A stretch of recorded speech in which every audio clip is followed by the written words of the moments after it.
Devupriya, your history educator. Today we will learn about French Revolution.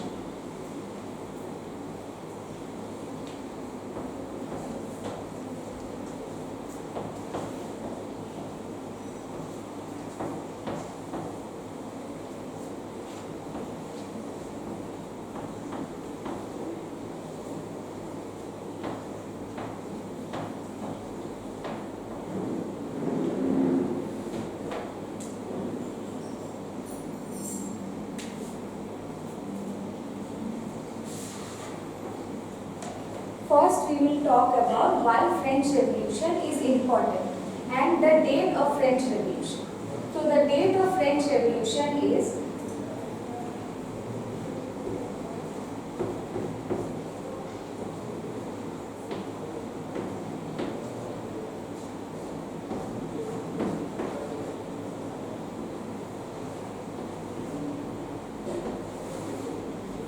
July 1789, not 98.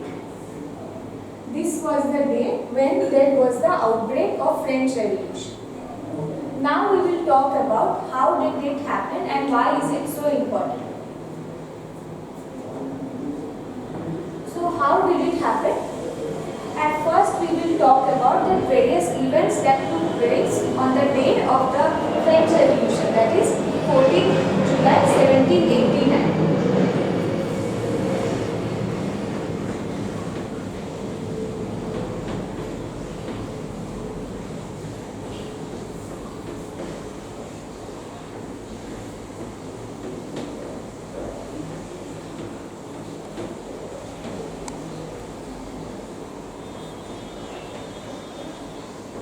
On the day of 14 July 1789, there was the storming of the Bastille prison. This was a prison which was located in France.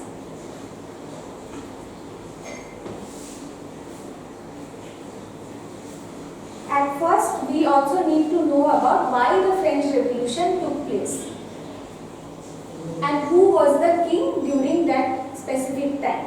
So, Louis XVI was the king during French Revolution.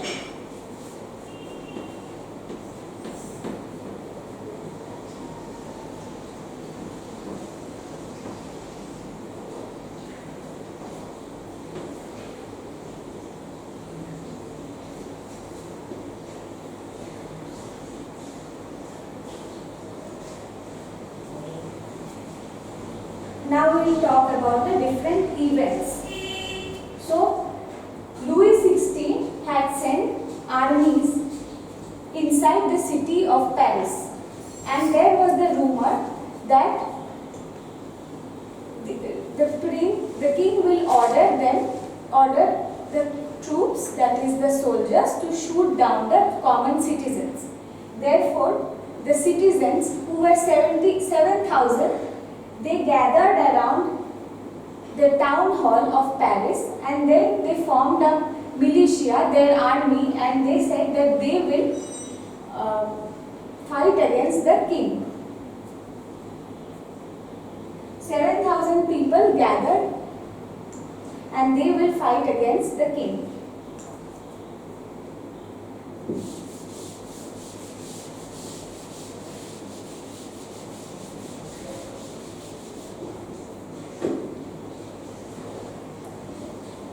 So what did they do? At first, they stormed the fort of Bastille, the prison of Bastille.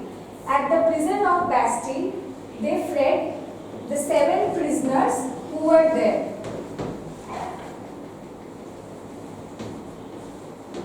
And then they demolished the fort. Why? Because the fort is a symbol of monarchy, and they did not like the monarchy which was torturing them.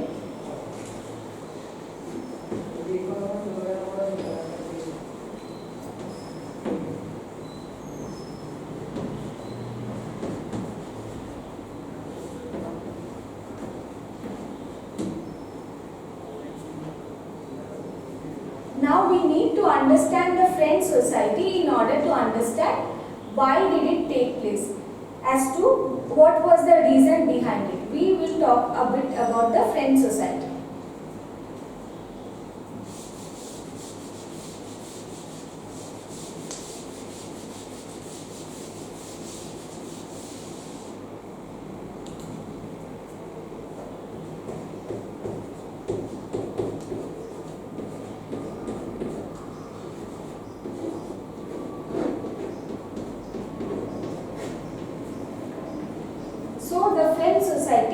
divided into three parts.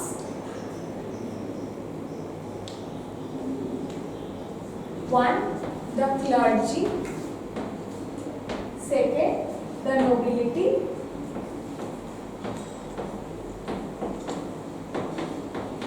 And third, the peasants.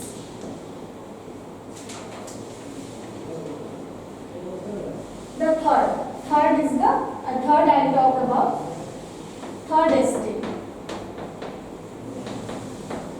Now we will talk a bit about the king who was part of this French Revolution. So, Louis XVI was the king. He belonged to Bourbon dynasty.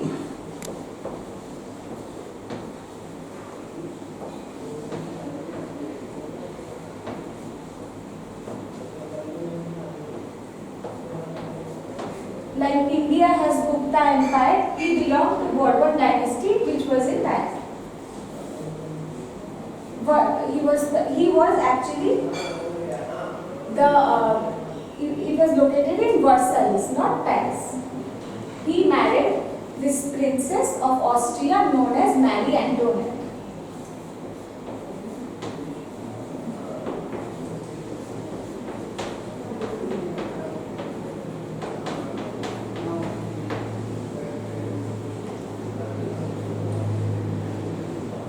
So now we will talk about the French society and why the French Revolution has importance about this French society, because the king had ordered he had levied taxes in order to support his lifestyle, because the French society was already in debt, because the empire was already in debt, because they had already helped the American colonies, and therefore he had levied taxes. Now we will talk a bit about the French society in order to understand it fully.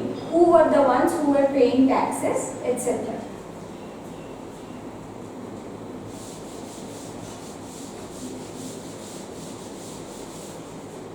So like I had said, French society consists of clergy, nobility and the third estate, which I will talk about.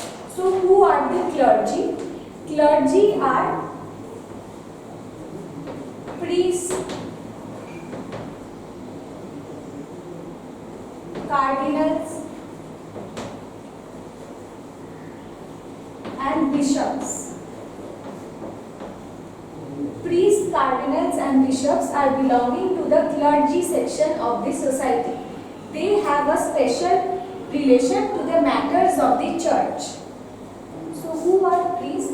Priests are the ones who are directly concerned with the matters of the church.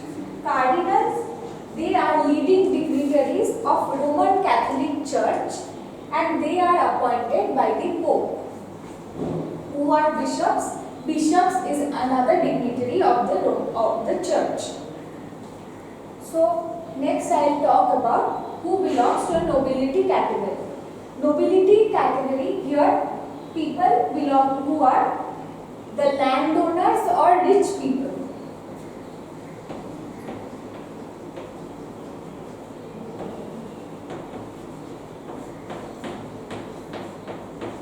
These people have a special, they are obligated to the empire. They have a martial unity to the empire, martial duty to the empire. And these nobility are the people who, the people of the third estate, they serve. They pay taxes to the people of nobility. Who are belonging to the third estate? Peasants, artisans,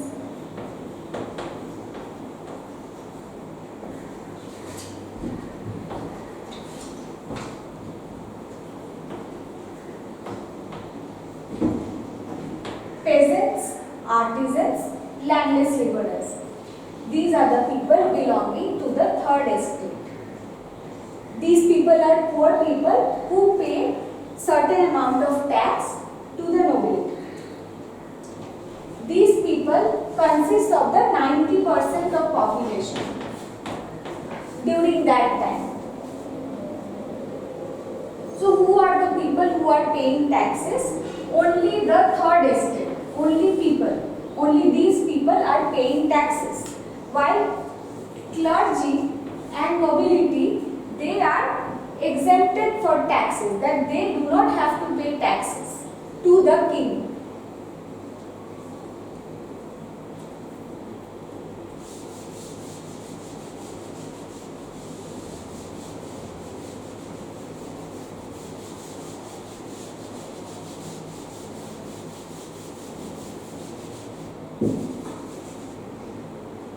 Now I will talk about the two different types of taxes.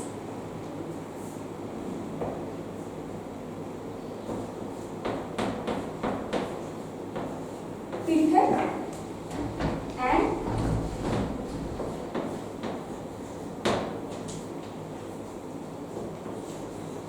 paid. These are the two taxes which are paid. So who pays?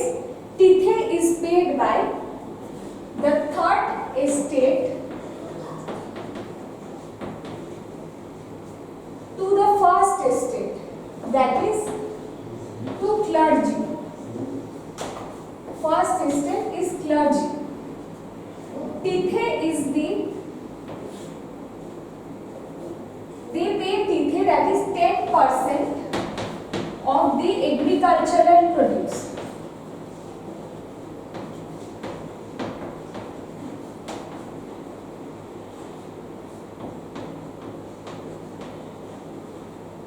So, the third estate pays 10% of the agricultural produce to the clergy.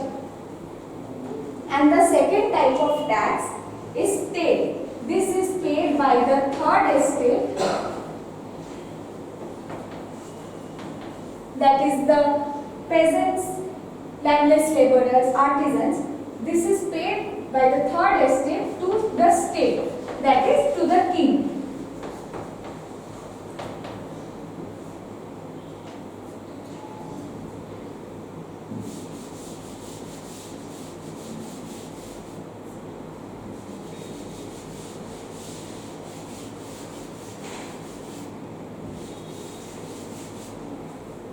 Now I will talk about what was the struggle when they were paying taxes.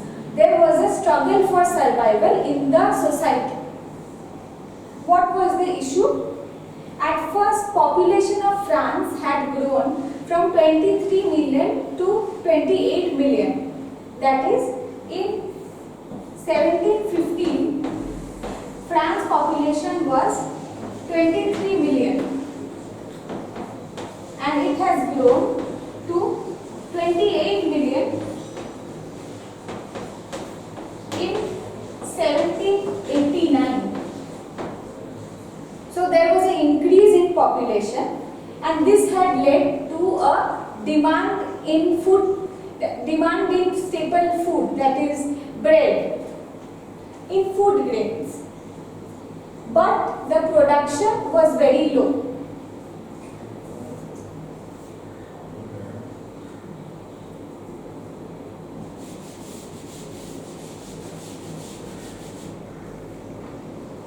There was a struggle for survival in the society because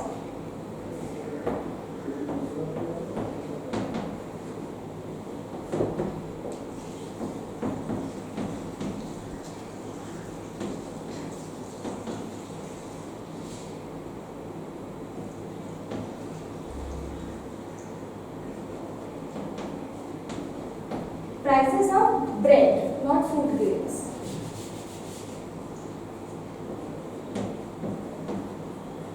Since the demand was high and there was a rapid demand in food grains, but production was low and the price of bread was very high. Then the labor wages were constant, they were not increased.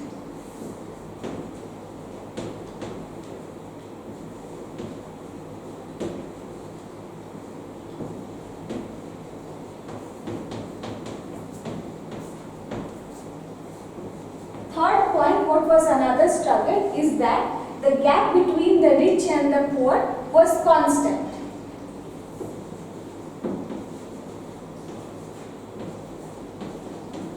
It was widened.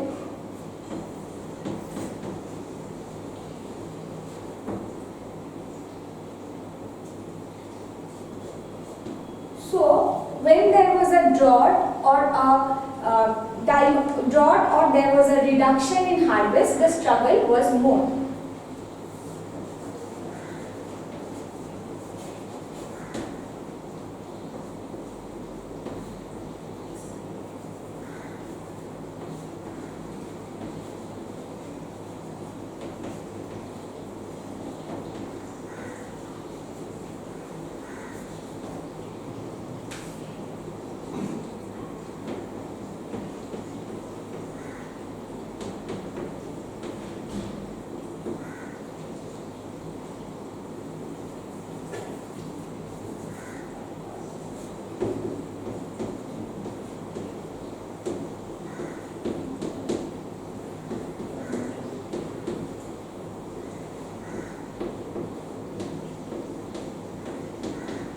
This was the struggle for survival.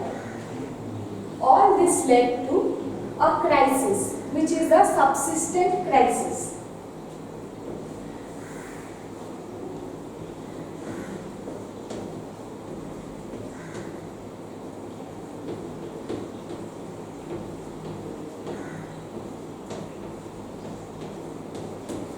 This was called the subsistence crisis. Why? Because this was an extreme situation where the basic means of struggle, the basic means of survival was not met. All this led to a food crisis, therefore food riots, diseases,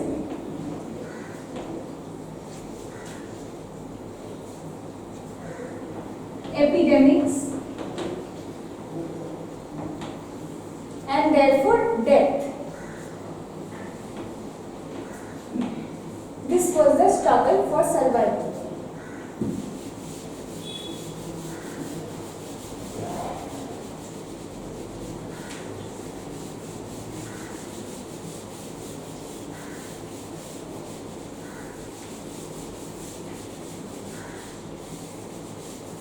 Now I'll talk about, there was a middle class which was growing in the French society. During this time, I will talk about that in my next section.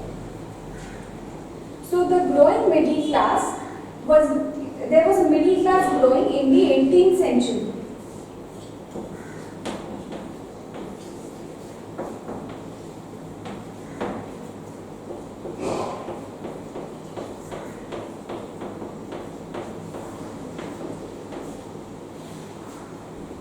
So what did the middle class comprise of? Middle class comprised of the people who had gained wealth by expanding overseas trade and manufacture of goods such as wool and textile.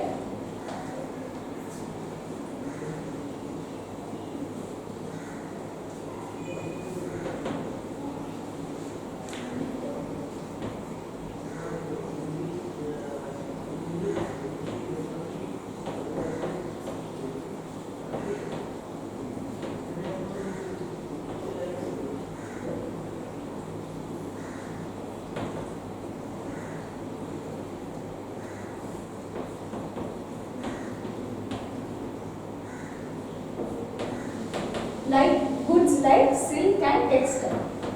Silk, textile and wool.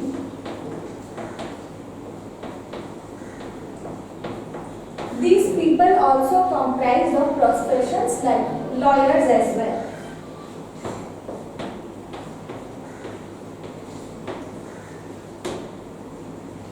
So what did the middle class believe in? Middle class believed in that the social position should be decided by basis of merit and not on basis of birth. For middle class, merit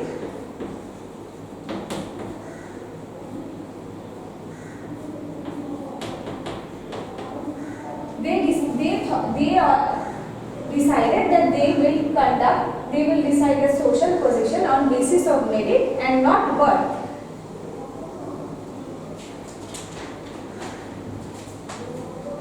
On basis of that, certain people, certain authors wrote certain books.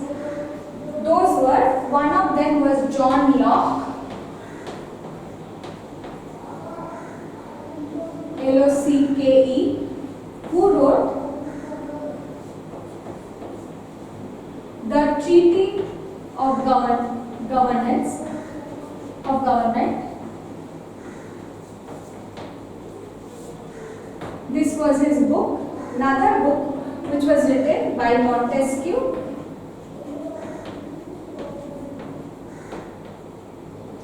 This book was called The Spirit of Laws.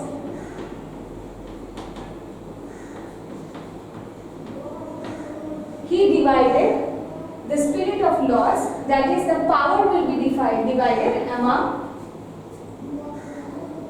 legislature, executive and judiciary.